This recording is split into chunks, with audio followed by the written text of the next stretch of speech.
Hey guys, welcome to Aditya's doodle. சீரக சம்பா அரிசியை வச்சு ஒரு சிக்கன் பிரியாணி ட்ரை பண்ணியிருந்தேன். ரொம்ப சூப்பராக வந்திருந்தது. ஸோ அந்த ரெசிபியை பார்த்துடலாம். இதுக்கு 700 கிராம்ஸ் சிக்கன் எடுத்திருக்கேன். ஸோ அந்த சிக்கனை மேரினேட் பண்ணுறதுக்காக அது கூட 2 ஸ்பூன் தயிர் ஆட் பண்ணிக்கிறேன். 1 teaspoon ginger garlic paste, 1 teaspoon Kashmiri chilli powder and 1/2 teaspoon salt. இதெல்லாம் போட்டு சிக்கனில் நல்லா கோட் ஆகிற மாதிரி மிக்ஸ் பண்ணி ஒரு 1/2 அன் ஹவருக்கு ஃப்ரிட்ஜில் எடுத்து வச்சுருங்க. 700 கிராம் சிக்கன், 700 கிராம் ரைஸ், சீரக சம்பா ரைஸ் எடுத்து நல்லா வாஷ் பண்ணிவிட்டு அதை ஊற வச்சுக்கிட்டேன்.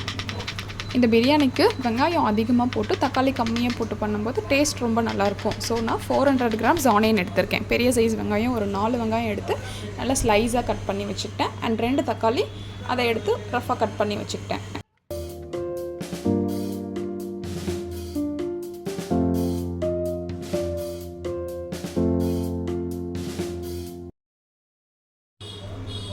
இது கூட கொஞ்சமாக கொத்தமல்லி, ஒரு கைப்பிடி அளவுக்கு புதினா, அது கூட ஒரு சின்ன துண்டு இஞ்சி, இது மூணுத்தையும் ஒரு சின்ன மிக்ஸி ஜாரில் வச்சு நல்லா பேஸ்ட் மாதிரி அரைச்சி எடுத்துக்கிட்டேன்.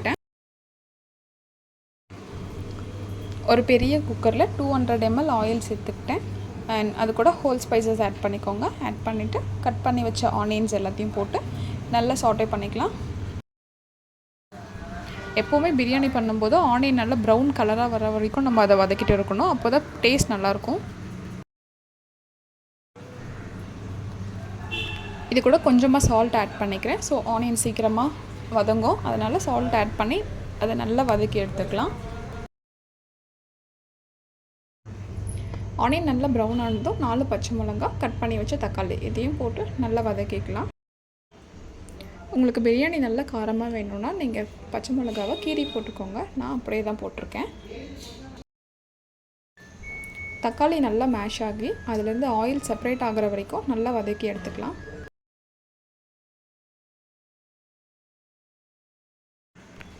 இது கூட 2 ஸ்பூன் இஞ்சி பூண்டு பேஸ்ட், அப்புறம் அரைச்சி வச்ச அந்த கொத்தமல்லி அண்ட் புதினா பேஸ்ட் இதையும் போட்டு நல்லா ரா ஸ்மெல் போகிற வரைக்கும் நல்லா வதக்கி எடுத்துக்கோங்க.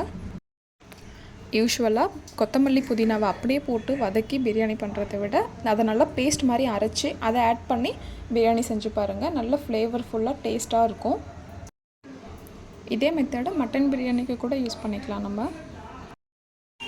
இதில் 1 teaspoon chilli powder, 1 teaspoon garam masala, 1 teaspoon coriander powder, 1/2 teaspoon homemade biryani masala இதெல்லாத்தையும் போட்டு நல்லா அந்த ரா ஸ்மெல் போகிற வரைக்கும் நல்லா வதக்கி எடுத்துக்கலாம். அதிலேருந்து ஆயில் நல்லா செப்ரேட் ஆகி பிரிஞ்சு வரணும். ஸோ அது வரைக்கும் நல்லா சாட்டே பண்ணிவிட்டு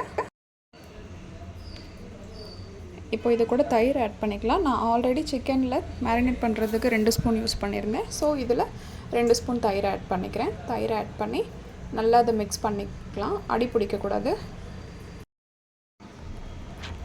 எல்லாத்தையும் நல்லா மிக்ஸ் பண்ணிவிட்டு இந்த ஸ்டேஜில் இது கூட நம்ம மேரினேட் பண்ணி வச்ச சிக்கனை எடுத்து ஆட் பண்ணிக்கலாம். சிக்கனை ஆட் பண்ணிவிட்டு மசாலா எதுவும் அடி பிடிக்கக்கூடாது. ஸோ நல்லா மிக்ஸ் பண்ணி விடுங்க. தண்ணி எதுவும் ஆட் பண்ண தேவையில்லை. சிக்கனில் இருக்க தண்ணியிலேயே அது குக் ஆகிடும். ஸோ சிக்கன் ஒரு 70% நல்லா வேகணும். சீரக சம்பா ரைஸ்க்கு 1 கப் ரைஸ்க்கு 1.5 கப் தண்ணி, அந்த ரேஷியோவில் தண்ணி ஆட் பண்ணிக்கலாம். நான் 700 கிராம் அரிசியை நான் எடுத்திருந்த கப்பில் 2 கப் அளவுக்கு ரைஸ் வந்துருந்தது. ஸோ அதே கப்பால் நான் 3 கப் அளவுக்கு தண்ணி எடுத்து வச்சுருக்கேன். சிக்கன் நல்ல மசாலா கோட்டாகி சூப்பராக குக்காகி வந்திருக்கு. இந்த ஸ்டேஜில் நம்ம அரிசியை ஆட் பண்ணிக்கலாம். அரிசியை ஆட் பண்ணி அரிசி உடையாமல் அதை மெதுவாக கிளறி விட்டுக்கலாம். ஆக்சுவலி நான் இதை ஃபர்ஸ்ட் டைம் ட்ரை பண்ணியிருந்தேன். நான் எக்ஸ்பெக்ட் பண்ணதை விட சூப்பராக வந்திருந்தது. ஸோ இதே மெத்தடில் நீங்களும் ட்ரை பண்ணி பாருங்கள். டேஸ்ட் நல்லாயிருக்கும். அதே போல் நான் சில்லி பவுடரும் 1 ஸ்பூன் தான் ஆட் பண்ணியிருக்கேன். ஸோ உங்களுக்கு காரம் எப்படி வேணுமோ அதுக்கேற்ற மாதிரி நீங்கள் ஆட் பண்ணிக்கோங்க. நான் குழந்தை சாப்பிடுவான்னு சொல்லிவிட்டு காரம் கம்மியாக தான் போட்டு பண்ணியிருக்கேன். இதை மெதுவாக மிக்ஸ் பண்ணி விட்டுட்டு நான் எடுத்து வச்சுருக்கேன் 3 கப் தண்ணியை இதில் ஆட் பண்ணிக்கிறேன். நான் கலருக்காக ஃபுட் கலர் எதுவும் ஆட் பண்ணலை. இதில் 1/2 லெமனை கட் பண்ணி ஸ்குவீஸ் பண்ணிக்கிறேன். குக்கரை க்ளோஸ் பண்ணி 2 விசில் போதும் இந்த ரைஸ்க்கு. ஸோ 2 விசில் விட்டு எடுத்துக்கிறேன். விசில் கம்ப்ளீட்டாக போனதும் ஓப்பன் பண்ணி லைட்டாக கீ போட்டு சர்வ் பண்ண வேண்டியது தான். இது கூட பாயில்டு எக், சிக்கன் 65 அண்ட் கொஞ்சமாக தயிர் பச்சடி வச்சு சர்வ் பண்ணிக்கலாம். இதே மெத்தடில் ட்ரை பண்ணி பார்த்துட்டு எப்படி இருந்ததுன்னு கமெண்ட்டில் சொல்லுங்கள். தேங்க்ஸ் ஃபார் வாட்சிங். இந்த வீடியோ பிடிச்சிருந்தால் லைக் பண்ணுங்கள், ஷேர் பண்ணுங்கள் அண்ட் மறக்காமல் சப்ஸ்கிரைப் பண்ணுங்கள்.